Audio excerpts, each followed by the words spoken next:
Hello, wannabe entrepreneurs. How are you? I'm doing fine. Thank you. Thank you so much for asking. Very tired because finding a new apartment is such a hard task. It's super hard. But it's been much easier than in Germany, that's for sure. If you're trying to find an apartment in Germany and if you are an expat, especially if you don't speak the language, it's almost impossible because it's very hard to get viewings. There's a million dogs to one single bone, and mostly if you don't speak the language, it's like impossible.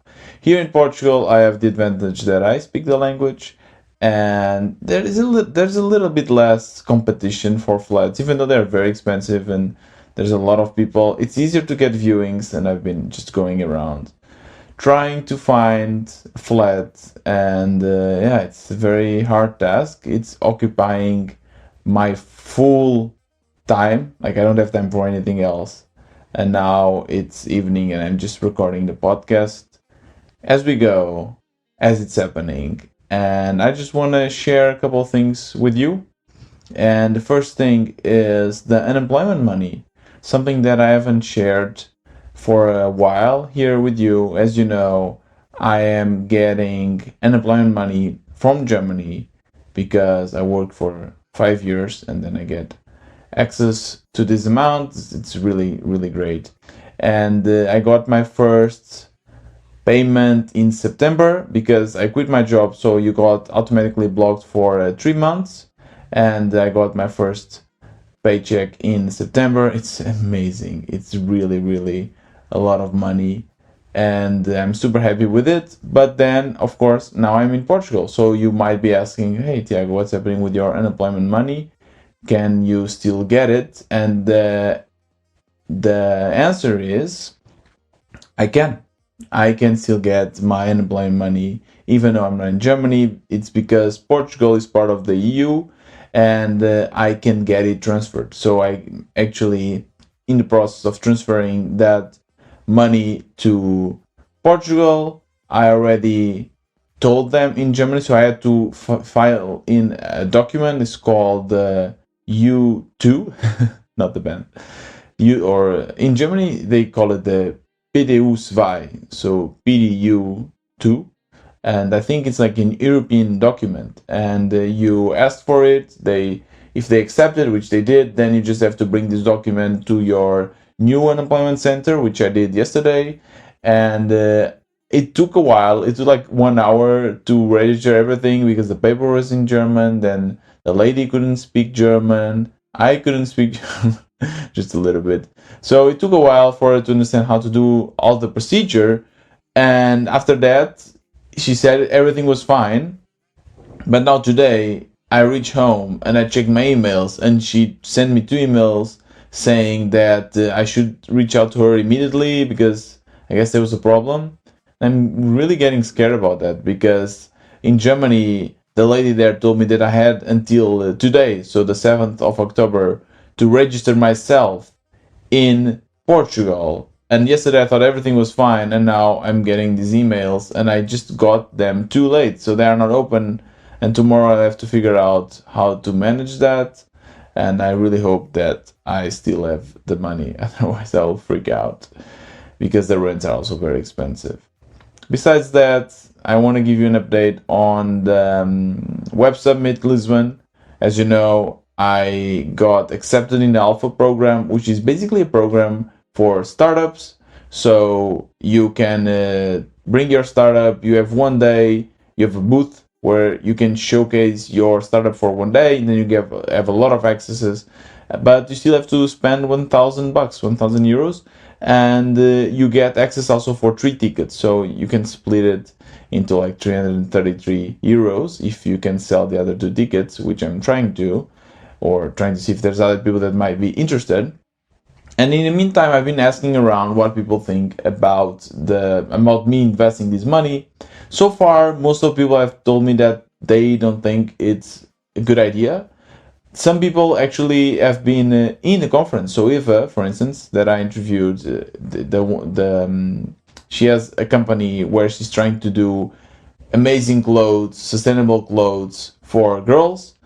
and it's called Mean Girls, and you should check the interview. I don't recall now the number, but I can link it in the description if you want. And she told me that she has been there with her previous tech startup, and she said that it's very hard to network because it's such a big event that people won't just like look at you. And that's the kind of feedback I've been getting from a lot of people. And they told me that I really need to prepare it. So if I'm going, I really need to investigate with whom I want to talk to, and I don't know. To be honest, it's it's I don't know what I want to achieve. So a lot of people also ask me like, Tiago, what's your goal? Why do you want to go?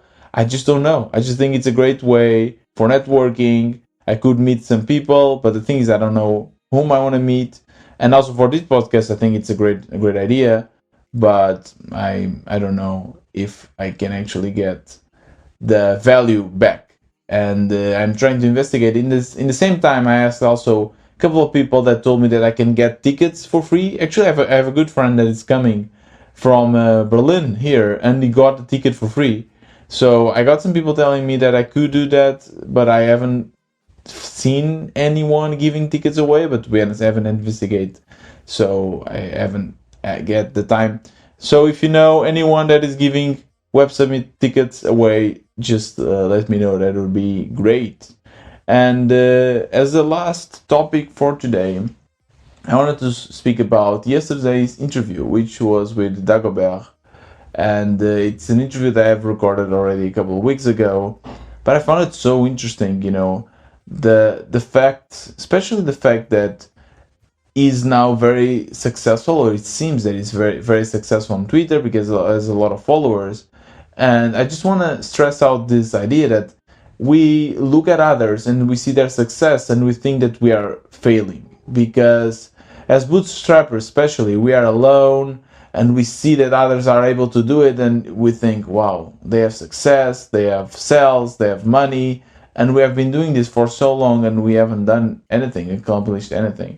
But it's the same with him. He told me also that up until March, or no, sorry, May, he didn't have the success he had. He had like 200 followers on Twitter. He didn't have enough sales, but of course that people only share their successes. And when you consume this content, you think that everyone is succeeding, but that's not entirely true. And that was very a great eye opener for me.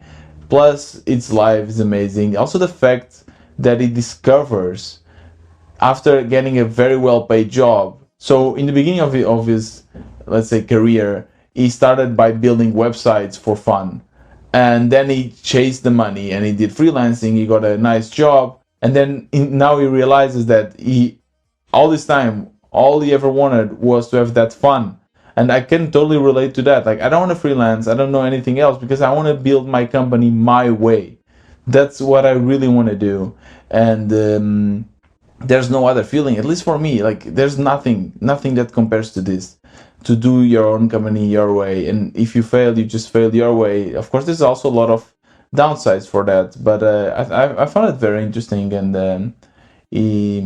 I think it was a great conversation. I hope to talk with him again. But I highly recommend for you to listen this interview that I shared yesterday. I think, especially if you're a bootstrapper, there's a lot of things that he's learning. He's also sharing a great thing he learned on how to grow his audience on Twitter. I should actually do a snippet just of that part, actually. But I'll do that, yeah. Anyways, you should also listen to that. It's very, very interesting. And this was another wannabe entrepreneur. You already know, if you want to help me out, there's a couple things you can do. First, buy me a coffee. That's really, or become a member. That's really the best thing you can do. And if you don't want to pay for it, if you think it's not worth it for you to pay for this content, but you still want to help, share it with your friends, share the podcast, retweet, whatever, just share it with your friends. That will mean the world to me. And also give me a review. If you listen to the podcast in a platform that allows reviews, like Apple Podcasts, or a couple of others also do that, just give me a nice review, because this will make the algorithm share my podcast with new listeners, and I really need new listeners. So up to you. That would be amazing though if you can do it. This was another wannabe entrepreneur. See you tomorrow.